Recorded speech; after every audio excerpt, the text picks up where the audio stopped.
भूतिया कहानियां हमेशा से ही लोगों के बीच डर और रहस्य का प्रतीक रही हैं। आज मैं आपको एक ऐसी ही भूतिया कहानी सुनाने जा रहा हूँ जो आपको रोमांचित कर देगी। भूतिया हवेली की कहानी। यह कहानी एक छोटे से गांव की है जहां एक पुरानी हवेली थी। उस हवेली के बारे में गांव में तरह तरह की कहानियां प्रचलित थीं। कहा जाता था कि उस हवेली में एक आत्मा का वास था जो रात के समय जाग उठती थी। लोग उस हवेली के पास जाने से भी डरते थे क्योंकि वहां से अजीबोगरीब आवाजें आती थीं और रात के समय रोशनी भी दिखाई देती थी। एक दिन गांव में एक युवा लड़का जिसका नाम अर्जुन था, वह अपने दोस्तों के साथ गांव में घूम रहा था। उसकी आदत थी कि वह किसी भी बात को आसानी से नहीं मानता था। उसने अपने दोस्तों से कहा कि वह हवेली के अंदर जाकर देखेगा कि वहां क्या है। उसके दोस्तों ने उसे बहुत समझाने की कोशिश की, लेकिन अर्जुन नहीं माना। रात के समय अर्जुन अकेला ही उस हवेली के पास गया। हवेली के दरवाजे पर पहुंचते ही उसने देखा कि दरवाजा खुला हुआ था। उसने धीरे धीरे अंदर कदम रखा।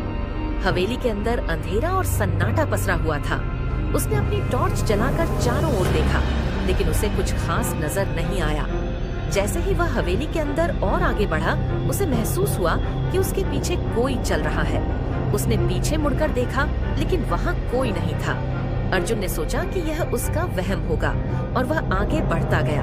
अचानक उसे एक कमरे से किसी के रोने की आवाज सुनाई दी। वह आवाज की दिशा में बढ़ा और दरवाजा खोला। अंदर एक बूढ़ी औरत बैठी थी जो साड़ी में लिपटी हुई थी और उसके बाल बिखरे हुए थे। अर्जुन ने डरते हुए पूछा, आप कौन हैं?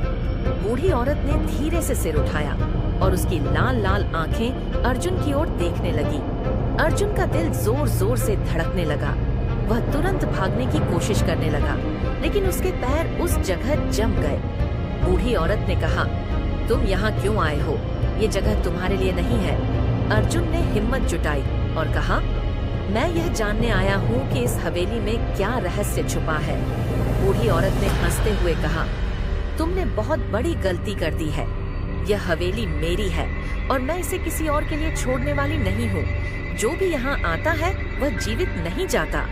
अर्जुन ने जैसे तैसे अपने पैरों को हिलाया और तेजी से बाहर की ओर भागा। हवेली से बाहर निकलते ही दरवाजा खुद ब खुद बंद हो गया। अर्जुन गांव में वापस पहुंचा और उसने यह कहानी सबको बताई, लेकिन कोई भी उसकी बात पर विश्वास नहीं कर पाया क्योंकि हवेली से लौटने के बाद अर्जुन कुछ दिनों तक बुखार में रहा और फिर उसकी मौत हो गई। उसके दोस्तों ने बाद में सोचा कि शायद अर्जुन की मौत उसी बूढ़ी औरत की वजह से हुई थी जो उस हवेली की आत्मा थी। आज भी वह हवेली वीरान है और कोई भी वहां जाने की हिम्मत नहीं करता। कहते हैं कि जो भी उस हवेली के पास जाता है उसे अर्जुन की चीखें सुनाई